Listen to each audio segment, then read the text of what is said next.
Hello weavers, మీరందరూ ఎలా ఉన్నారు? Welcome to a new vlog. ఈరోజు ఈ వీడియో నేను ఎందుకు చేస్తున్నాను అనుకోరంటే, చాలామంది సబ్స్క్రైబర్స్ అంటే నా సబ్స్క్రైబర్స్ ఏమని అడిగారు అనుకోరంటే, చైనా ఎలా రావాలి అక్క, చైనీస్ అంటే వీసా అనేది ఎలా అప్లై చేయాలి ఏంటి అనేది. ఈ వీడియోలోనే నేను మీకు కంప్లీట్గా ఈ డీటెయిల్స్ అనేది నేను మీకు షేర్ చేస్తాను. ఇంకా ఏదైనా మీకు ఇన్ఫర్మేటివ్గా కావాలి అనుకోరంటే మీరు నాకు కామెంట్ సెక్షన్లోనూ అడగ ఎవ్రీథింగ్ నేను క్లియర్ చేయడానికి అనుకుని ట్రై చేస్తాను. ఇంకా నేను ఏ వెబ్సైట్లోనే అప్లై చేయాలి అవన్నీ నా వీడియోలోనూ మీరు డిస్క్రిప్షన్లోనే మీరు ఫైండ్ చేసుకోవచ్చు. ఏంటంటే ఫస్ట్ మనము వీసా ఫర్ చైనా అనమాట. Visa for China .org website అవుతుంది. Visa for China .org website.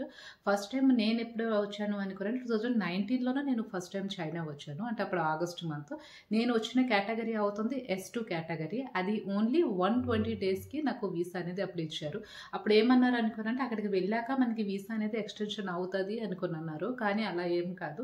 S2 అవుతుంది ఓన్లీ 120 డేస్కి వీసా. అంటే నేను డిపెండెంట్ వీసా, అంటే హస్బెండ్ ఇక్కడ వర్క్ చేస్తారు కాబట్టి హస్బెండ్ది మళ్ళీ వేరే కేటగిరీ వీసా వస్తుంది. హస్బెండ్ది ఏంటి అనుకున్నంటే జెడ్ వీసా అనేది వస్తుంది. నాది ఏంటంటే S2 వీసా. కానీ ఈసారి ఈ ఇయర్ అంటే 2023లోన మళ్ళీ వచ్చాం కదండి. ఇప్పుడు ఏంటంటే మాకు S1 వీసా అనేది ఇచ్చారు. 2019లోనే నేను only 4 months up to December దాకా ఉన్నాను. తర్వాత మీ అందరికీ తెలిసిందేనే 2020, 21, 22 3 years full corona. So husband ఇక్కడ ఉండిపోయారు. ఇంకా నేనైతే ఇండియాలోనే మేము ఇట్లా స్ట్రక్ అయిపోయాము. ఇంకా నాకు కూడా వీసా లేదు. అప్పటికి చైనా ఏంటంటే వీసా అనేది కంప్లీట్గా బ్యాన్ చేస్తున్నది. అంటే ఎక్కడ ఉన్న వాళ్ళు అక్కడే ఉంటారు. అంటే అటు నుంచి ఇటు రావడానికి అవ్వదు, ఇటు నుంచి అటు వెళ్ళడానికి అవ్వదు. సో 2020 లాస్ట్ అంటే సెప్టెంబర్, అక్టోబర్ ఆ మంత్లోనే మళ్ళీ చైనీస్ వీసా అనేది అప్లై చేసుకుని మళ్ళీ చైనా అనేది రావచ్చు. సో అప్పుడు ఏంటి అనుకున్నారంటే, ఫస్ట్ టైం నేను 2019లోనే చేసేటప్పుడు నేను ఎలా చేశాను అనుకోరంటే, నాకు అంటే ఏమేమి డాక్యుమెంట్స్ అనేవి నేను ఒక కన్సల్టెన్సీ అంటే వీసా అప్లై చేస్తారు చూసారా, కన్సల్టెన్సీ వాళ్ళకి ఏంటంటే అవన్నీ ఇచ్చేసారు. ఫస్ట్ అంటే నా మ్యారేజ్ సర్టిఫికేట్ వెనకాల ఏంటి అనుకోరంటే అటెస్టేషన్ అనేది ఏంటది, అది నేను మీకు చూపిస్తాను. ఇది అవుతుంది కంప్లీట్గా మ్యారేజ్ సర్టిఫికేట్. దీని మ్యారేజ్ సర్టిఫికేట్ వెనకాల ఏంటి అనుకోరంటే, మనకి మినిస్ట్రీ ఆఫ్ ఎక్స్టర్నల్ అఫైర్స్ ఉంటారు చూసారా, వాళ్ళది అటెస్టేషన్. ఇంకా ఎవరైనా అంటే గవర్నమెంట్ అథారిటీ వాళ్ళది నోటరీ, వాళ్ళది ఒక స్టాంప్ అనేది పడుతుంది. దాంతోపాటు ఏంటంటే చైనా అథెంటికేషన్ అనమాట. అలాంటివి 3-4 అథెంటికేషన్స్ అనేవి మన దీని మీద పడతాయి. సో అప్పుడే ఏంటంటే ఈ సర్టిఫికేట్ అనేది వ్యాలిడ్ అవుతుంది. వ్యాలిడ్ అనుకున్నంటే ఒరిజినల్గా మన దగ్గర ఉన్నది ఒరిజినల్ సర్టిఫికేట్ ఏమి వ్యాలిడ్ అనుకుని ఎందుకు అంటున్నంటే, వీసాకి మనము అప్లై చేసుకోగలము. అంటే ఒక్కొక్క కంట్రీ ఒక్కొక్క వీసా లాగా ఇస్తుంది కదండి. చైనాకి ఏంటనుకున్నారంటే కంపల్సరీ మనకి ఇలాగా అంటే అటెస్టేషన్ అనేది కంపల్సరీ ఉండాలి. అప్పుడు ఏంటంటే ఇది ఒక వ్యాలిడ్ డాక్యుమెంట్ లాగా అవుతుంది.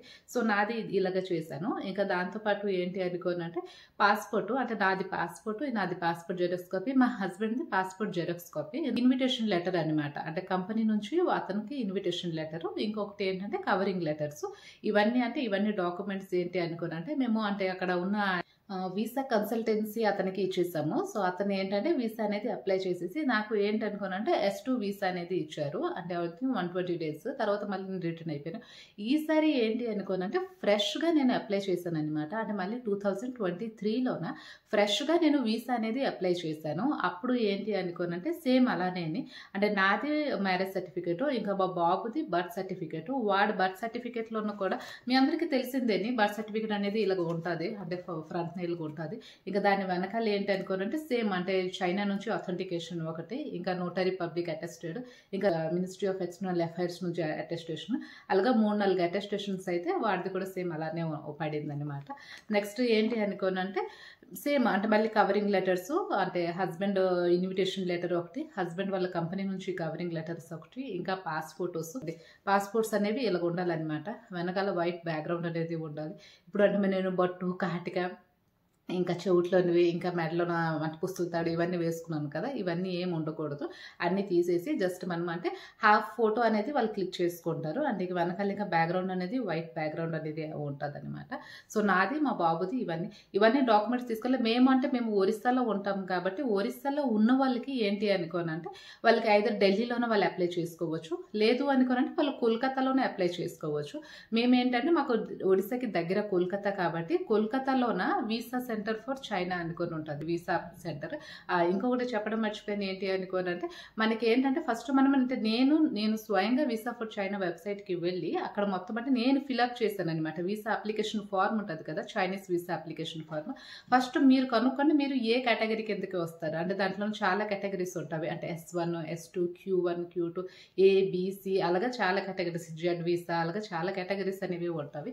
మీరు ఒకవేళ టూరిస్ట్ వీసా మీద ఉంటే మీరు టూరిస్ట్ వీసా కిందకు వస్తారు. సో దానికి ఏమేమి డాక్యుమెంట్స్ కావాలి అవన్నీ కూడా నేను కింద డిస్క్రిప్షన్లో ఇచ్చేస్తాను. సో అవన్నీ డాక్యుమెంట్స్ రెడీ చేసుకొని మీరు నియర్ అబౌట్ వీసా సెంటర్కి వెళ్తే మీకు అన్ని అంటే వాళ్ళు మొత్తం అంటే డీటెయిల్గా చెక్ చేస్తారు. అప్లికేషన్ ఫార్మ్ అనేది తీసుకువెళ్ళాలి. అప్లికేషన్ ఫార్మ్ తర్వాత మనం అంటే ఎంత పే చేసి ఉంటాం చూసారా, రిసిప్ట్ అనేది ఉంటుంది. ఆ రిసిప్ట్ ఇంకా ఇవేని సర్టిఫికేట్స్ అంటే మ్యారేజ్ సర్టిఫికేట్, బర్త్ సర్టిఫికేట్, ఇంకా దాంతోపాటు కవరింగ్ లెటర్, ఇన్విటేషన్ లెటర్. నాకు తెలిసి మీరు ఒకవేళ టూరిస్ట్ వీసా మీద వచ్చారు అనుకోండి, మీకు ఇన్ని డాక్యుమెంట్స్ అవసరం ఉండదు అని అనుకుంటున్నాను. ఇంకా తక్కువ డాక్యుమెంట్స్ అనేది కావాలి. ఎందుకంటే చాలా మంది సింగిల్స్ ఉంటారు కదా, వాళ్ళకి ఈ మ్యారేజ్ సర్టిఫికేట్లు ఇవన్నీ తతంగాలు ఏమి ఉండవు అనుకుని నేను అనుకుంటున్నాను. సో అప్పుడు అవన్నీ డాక్యుమెంట్స్ పెట్టుకుని వెళ్తే వాళ్ళు ఏంటంటే S1 వీసా అనేది ఇచ్చారు. S1 అనేది డిపెండెంట్ వీసా అనమాట. మేము అంటే హస్బెండ్ ఇక్కడ వర్క్ చేస్తున్నారు కాబట్టి మేము తన పైన డిపెండెంట్ అంటే S1 డిపెండెంట్ వీసా మీద మేము వచ్చాము. ఆ వీసా ఏంటి అనుకున్నంటే ఓన్లీ 30 డేస్ కోసం అనుకుని ఆ వీసా అనేది వెలిడిటీ అనేది ఉంటుంది. అంటే 30 డేస్ లోపు near about entry exit bureau అనుకోనంటే visa application centre, visa centre అనేది ఉంటుంది చూసారా, అక్కడికి వెళ్ళి అప్లై చేసుకోవచ్చు. 2023లో ఇక్కడికి వచ్చిన తర్వాత ఏమైంది అనుకోనంటే హస్బెండ్ కంపెనీ ఉంది చూసారా, అంటే నాది మా బాబుది పాస్పోర్ట్ ఇంకా మా వారిది పాస్పోర్ట్, ముగ్గురు పాస్పోర్ట్ తీసుకొని ఇంకా అన్ని డాక్యుమెంట్స్ అవన్నీ తీసుకొని ఏంటంటే వీసా అనేది అప్లై చేసింది. అంటే బీజింగ్లోన వీసా ఆఫీస్ అనేది ఉంటుంది, అక్కడ అప్లై చేసేసింది. సో 2023లోనే అప్లై చేసిన తర్వాత 2024 దాకా ఎక్స్టెన్షన్ అయింది వీసా అనేది. మళ్ళీ 2024లోన వీసా అనేది మళ్ళీ ఎక్స్టెన్షన్ అయింది. 2025కి ఎక్స్టెన్షన్ అయింది. ఈసారి అనుకున్నాంటే మళ్ళీ వీసా అనేది ఎక్స్టెన్షన్ అనేది చేశారు. సో ఈ వీడియో చేయడానికి మెయిన్ పర్పస్ ఏంటి అనుకున్నాంటే మా వీసా అనేది ఎక్స్టెన్షన్ అనేది అయింది. వీసా అనేది ఎలా ఎక్స్టెన్షన్ అయింది ఏంటి అనేది నేను మీకు క్లియర్గా చెప్తాను. సేమ్ అంటే హస్బెండ్ కంపెనీ అని ఈసారి ఏంటంటే 2 yearsకి వీసా అనేది ఎక్స్టెన్షన్ అయింది. 2025 కదా ఇది, అప్ టు 2027 దాకా మాకు ఇక్కడ ఉండడానికి స్టే పర్మిట్ అనేది ఇక్కడ ఉండడానికి ఉంది. సో ఇప్పుడు ఏంటి అనుకోనంటే సేమ్ అంటే ఇప్పుడు మ్యారేజ్ సర్టిఫికేట్ అంటే హస్బెండ్ కంపెనీ అనేది నాది మ్యారేజ్ సర్టిఫికేట్ ఇంకా మా బాబుది అయితే బర్త్ సర్టిఫికేట్, అవి ఇంకా దాంతోపాటు ఈ 3 పాస్పోర్ట్ సైజ్ ఫొటోస్ మీకు అర్లీగా చూపించాను కదా, 3 పాస్పోర్ట్ సైజ్ ఫొటోస్ ఇంకా పాస్పోర్ట్ అనమాట. పాస్పోర్ట్ అనేది కంపల్సరీ ఉండాలి. ఎందుకంటే నేను ఇది కూడా చెప్తున్నారా అక్క అనుకుని మీరు అందరూ అనుకోగలరు. ఇది ఎందుకు చెప్తున్నాను అనుకోనంటే లాస్ట్ టైం నేను డూడ్ మూవీ చూసాను. డూడ్ మూవీలో ఎలా ఉంది అనుకోనంటే ఆ అబ్బాయి ఏమో అమ్మాయి అవుట్ ఆఫ్ తీసుకెళ్ళాలి, బ్యాంకాక్ తీసుకెళ్ళాలి. ఎందుకంటే బ్యాంకాక్ ఇంకా సింగపూర్ ఇవన్నీ వీసా ఫ్రీ కంట్రీస్ కదండి, అంటే ఇండియన్ పాస్పోర్ట్. సో పాస్పోర్ట్ కూడా అవసరమా అనుకుని అంటాడు. సో అందుకోసం అనుకుని పాస్పోర్ట్ కంపల్సరీ ఉండాలి. పాస్పోర్ట్ ఉంటేనే సరిపోదు, పాస్పోర్ట్తో పాటు ఏంటి అనుకునంటే మనకి ఈ పాస్పోర్ట్ అనేది 6 months వ్యాలిడిటీ అనేది కంపల్సరీ ఉండాలన్నమాట. అప్పుడే కానీ మనకి వీసా అనేది వస్తుంది, లేదంటే వీసా అనేది రాదు. ఇక దాంతోపాటు ఎక్స్ట్రా డాక్యుమెంట్ ఏంటి అనుకున్నట్టు ఇక్కడ అనమాట అకామిడేషన్ రిజిస్ట్రేషన్ అనమాట. నియర్ అబౌట్ పోలీస్ స్టేషన్కి వెళ్ళి నేను నియర్ అబౌట్ పోలీస్ స్టేషన్కి వెళ్ళి ఇది అంటే అకామిడేషన్ రిజిస్ట్రేషన్ అనేది తీసుకొచ్చాను. అంటే మేము ఇక్కడ ఉంటున్నాము అనుకొని ఒక అకామిడేషన్ రిజిస్ట్రేషన్. అంటే చైనా వచ్చిన వాళ్ళకి ప్రతి ఒక్కరికి నేను అదే చెప్తాను, మీరు అంటే చైనా వచ్చి నేను నా ఫ్రెండ్ ఇంట్లో స్టే చేస్తాను, లేదు అంటే మా రిలేటివ్ ఇంట్లోనే స్టే చేస్తాను, మీరు ఎక్కడ స్టే చేసినా కూడా అక్కడ ఉన్న పోలీస్ స్టేషన్కి ఫస్ట్ వెళ్ళి విదిన్ 24 hours వెళ్ళి మీరు రిజిస్ట్రేషన్ అనేది కంపల్సరీ చేసుకోవాలి. లేదు మీరు హోటల్లో ఉన్నారనుకోండి, హోటల్ వాళ్ళకి ఏంటి అనుకోనంటే వాళ్ళకంటే ఫారినర్స్కి వాళ్ళు ఆల్రెడీ పోలీస్ స్టేషన్తోనూ వాళ్ళ లింకప్ అనేది అయింటారు. సో అప్పుడు కూడా ఏం ప్రాబ్లం అనేది ఉండదు. కానీ అంటే ఇది ప్రాబ్లం అనేది మా వారు అంటే ఫేస్ చేశారు. అంటే చాంగ్చుంగ్లో ఉండేటప్పుడు వాళ్ళ ఫ్రెండ్ ఎవరో వచ్చి స్టే చేశారంట అక్కడ.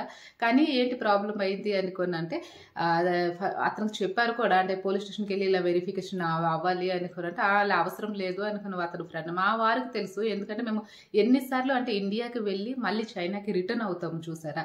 ఇక్కడికి వచ్చిన ప్రతిసారి ఆల్రెడీ మేము ఇక్కడ 3 years నుంచి ఉంటున్నాము, కానీ ఇక్కడికి వచ్చిన ప్రతిసారి ఏంటి అనుకోనంటే మేము నియర్ అబౌట్ పోలీస్ స్టేషన్కి వెళ్ళి అక్కడ రిజిస్ట్రేషన్ అనేది చేసుకుంటాం అనమాట. అంటే మేము చైనాకి ఎంట్రీ అయ్యాము అనుకుని. ఇది ఏంటి ఏంటంటే ఎగ్జిట్ అయ్యేటప్పుడు మీకు అసలు అవసరం అనేది ఉండదు. అంటే ఇప్పుడు మీరు డైరెక్ట్ ఇండియాకి వెళ్ళిపోతున్నారనుకోండి, అప్పుడు ఏం అవసరం అనేది ఉండదు. కానీ ఎప్పుడైనా అంటే మీరు ఎంట్రీ అయ్యేటప్పుడైతే ఇది కంపల్సరీ అవసరము. సో, అప్పుడు ఏం జరిగింది అనుకోనంటే వాళ్ళ ఫ్రెండ్‌కి ఇంకా మా ఆయనకి ఇద్దరికంటే అంటే పోలీస్ స్టేషన్‌లోనే కొంచెం వెరిఫికేషన్ అనేది చేశారు. అంటే ఎప్పుడు వచ్చారు ఎందుకంటే అక్కడ మా వారు అందరికీ తెలుసండి. మా చాంగ్‌చింగ్‌లోనే ఏంటంటే చాలా సార్లు మా వారు పోలీస్ స్టేషన్‌కి వెళ్లి వెరిఫై అవ్వడం అన్నీ తెలుసు. పోలీసులు ఏంటంటే ఫైనేశారనమాట. అంటే మా వారికి ఏం ఫైన్ అనేది వేయలేదు. వాళ్ళ ఫ్రెండ్ ఎవరు వచ్చి అంటే ఇంట్లోనే స్టే చేశారో సో, అతనికి ఫైన్ అనేది వేశారు. సో, నేనేం చెప్తున్నానంటే చైనా వచ్చిన ప్రతి వాళ్ళకి మీరు ముందుగా ఏంటంటే హోటల్‌లో స్టే చేస్తే ప్రాబ్లమ్ ఏమీ ఉండదు. ఎందుకంటే వాళ్ళు ఆల్రెడీ పోలీస్ స్టాఫ్‌తోని టై అప్ చేసుంటారు కాబట్టి ఎటువంటి ఇబ్బంది ఏమి ఉండదు. కానీ అంటే మీరు ఇంకా వేరే వాళ్ళ ఇంట్లో ఫ్రెండ్ ఇంట్లోను గాని ఎక్కడ స్టే చేసినా సరే కంపల్సరీ మీరు నియర్ అబౌట్ పోలీస్ స్టేషన్‌కి వెళ్లి మేము ఇట్లా వచ్చాము అనుకోని చెప్పిస్తే ఏం ప్రాబ్లమ్ ఏమి ఉండదు. వాళ్ళంటే బాగా ఇక్కడ ఫ్రెండ్లీగానే ఉంటారు పోలీసులు. మనకంటే ఎటువంటి ఇబ్బంది కూడా ఉండదు. ఇది కంప్లీట్‌గా ప్రాసెస్ అన్నమాట. అంటే చైనాలోనే వీసా అప్లై చేయడానికి ఫస్ట్ టైం ఒకవేళ మీరు వీసా అప్లై చేయాలి అనుకునంటే ఏమేమి డాక్యుమెంట్స్ కావాలి, మీరు ఏ కేటగిరీ కిందకి వస్తారో అది నేను మీకు లింక్‌లోని ఇచ్చేస్తాను. మీరు డిస్క్రిప్షన్‌కి వెళ్ళి మీరు చూసుకోవచ్చు. ఇంకా నేను డిపెండెంట్ వీసా కాబట్టి మాకు ఇక్కడ పెద్దగా ఏం అవసరం లేదు. ఇంకా 2 ఇయర్స్‌కి వీసా అనేది ఎక్స్టెన్షన్ చేశారు కాబట్టి అంటే ఒక్కొక్కరికి 800 యువాన్ అంటే నాకు 800 యువాన్ మా బాబుకి 800 యువాన్ 800 యువాన్ అనుకోరంటే 8,000 సో టోటల్లీ 16,000 రూపీస్ అనేది మా ఇద్దరికి అయింది. ఇంకా ఇప్పుడు ఏంటనుకోనంటే డైరెక్ట్ ఫ్లైట్స్ అన్నమాట. అంటే మే మంత్ అంటే మొన్న మోదీ చైనా వచ్చారు కదా, చైనా వచ్చేసి మొన్న మోదీ వెళ్ళారు కదా, అంటే చైనాకి ఇండియాకి మంచి రిలేషన్ ఉన్నది. సో ఇప్పుడు ఏంటంటే మోదీ వచ్చిన తర్వాత ఇక డిసైడ్ అయ్యారు కదా డైరెక్ట్ ఫ్లైట్స్. ఎంతకు ముందు ఏంటనుకోనంటే మేము లాస్ట్ 2023లోనే వచ్చేటప్పుడు Kolkata to Singapore, Singapore to Beijing అనమాట వచ్చాము. బీజింగ్ నుంచి మళ్ళీ ఇక్కడికి లాంగ్జియా. మేము ఉంటున్న దున్హువా సిటీలోనే లాంగ్జియా చాంగ్‌చున్‌లోనే ఉంది ఎయిర్‌పోర్ట్. అది లాంగ్జియా ఎయిర్‌పోర్ట్. ఇంకా రిటర్న్ వెళ్ళేటప్పుడు ఎలాగనుకోరంటే మళ్ళీ మేము అంటే దున్హువా నుంచి లాంగ్జియాకి వెళ్తాము ట్రైన్‌లోన. లాంగ్జియా నుంచి మళ్ళీ బ్యాంకాక్‌కి వెళ్తాము. బ్యాంకాక్ నుంచి హైదరాబాద్ అట్లా అన్నమాట రిటర్న్ వెళ్ళాము. ఈసారి వచ్చేటప్పుడు కూడా సేమ్ అలానే. సో అంటే మొత్తం అంటే థర్డ్ పార్టీ కంట్రీస్‌కి వెళ్ళి చైనాలోనికి ఎంట్రీ అవ్వడము. కానీ ఈసారి ఏం చేశారనుకోరంటే first flight Delhi to Shanghai అనేది ఫస్ట్ ఫ్లైట్ అనేది వేశారు. ఆ తర్వాత నెక్స్ట్ ఫ్లైట్ ఇప్పుడు ఏంటంటే గువాంగ్జౌ నుంచి డైరెక్ట్ కోల్కతా అనేది వేస్తున్నారు. అప్పుడు ఏంటంటే కుమ్మింగ్ నుంచి కోల్కతా అనేది ఉండేది. సో ఇప్పుడు ఏంటంటే గువాంగ్జౌ నుంచి కోల్కతా. ఇక్కడ నుంచి గువాంగ్జౌ అనేది చాలా దూరము. అంటే మేము ఉంటుంది నార్త్ ఈస్ట్ చైనాలోన, కానీ యాక్చువల్ గువాంగ్జౌ ఉంటుంది అది సౌత్‌లోన. సో ఇక్కడ నుంచి లాంగ్జియాకి వెళ్తాము. లాంగ్జియా నుంచి మళ్ళీ గువాంగ్జౌ నుంచి కోల్కతా, కోల్కతా నుంచి భువనేశ్వర్, నెక్స్ట్ అలాగే ఇంటికి వెళ్తామన్నమాట. ఇది కంప్లీట్‌గా అంటే మీరు రావాలి అనుకున్నంటే ఢిల్లీ వెళ్ళాలి. ఢిల్లీ టు షాంఘై అనేది రావాలి. షాంఘై నుంచి మీరు చైనాలోనే ఎక్కడికైనా బీజింగ్ అని, చాంగ్‌చింగ్ అని, కుమ్మింగ్ అని అంటే చైనాలోని ఏ సిటీలో కూడా మీరు లోపలికి రావచ్చు. అదే అంటే ఇక్కడ నుంచి రిటర్న్ వెళ్ళాలి అనుకునంటే మీరు గువాంగ్జౌనే వెళ్ళాలి. గువాంగ్జౌ నుంచి లేదు మీరు థర్డ్ పార్టీ కంట్రీస్ కూడా వెళ్ళొచ్చు అనుకుని. మెయిన్ థర్డ్ పార్టీ కంట్రీస్‌లోనే ప్రాబ్లం ఏంటి అనుకోనంటే అంటే అక్కడ ట్రాన్సిట్ వీసా అనేది అవసరం పడుతుంది. అంటే మనకి మళ్ళీ అంటే అక్కడ వీసా స్టాంపింగ్ అనేది ఉంటుంది. మళ్ళీ అక్కడ మనము వీసా అనేది అప్లై చేసుకోవాలి. ఎందుకంటే వాళ్ళు ఓన్లీ 2 అవర్స్ కానీ 3 అవర్స్ కానీ అలాగే ఉంటుంది. నెక్స్ట్ అంటే దానికని మించి కానీ మనం అక్కడ స్టే చేసామనుకోండి మనకి కంపల్సరీ వీసా అనేది అక్కడ అప్లై చేసుకోవాలి. సో దానికోసం అనుకుని కూడా ఎంతో కొంత మనీ అనేది ఖర్చు అవుతుంది కదండి. సో అందుకోసమే ఎందుకంటే ఇటు నుంచి వెళ్ళేటప్పుడు గువాంగ్జౌకి వెళ్ళాలి మీరు. గువాంగ్జౌ నుంచి డైరెక్ట్ మీకు కోల్కతాకి ఫ్లైట్ ఉన్నది. కోల్కతా నుంచి మీరు ఇండియాలోనే ఎటువైపు కూడా వెళ్ళొచ్చు. సో అంటే నేను ఈ వీడియోస్ చేయడానికి చాలా ఎఫర్ట్ పెడుతున్నాను. ఒకవేళ నేను పెట్టిన వీడియో కంటెంట్ కానీ మీకు నచ్చినట్లు ఉంటే, మీకు ఈ వీడియో ఏదైనా కొంచెం అంటే ఇన్ఫర్మేటివ్గా అనిపించినట్లు అంటే వెళ్ళే ముందు ప్లీజ్ నా ఛానల్ని సబ్స్క్రైబ్ చేసుకోండి, లైక్ చేయండి, షేర్ చేయండి, కామెంట్ చేయండి. ఇంకొక మంచి వీడియోతోని మళ్ళీ కలుద్దాము. ఓకే నా ఫ్రెండ్స్, బాయ్ బాయ్.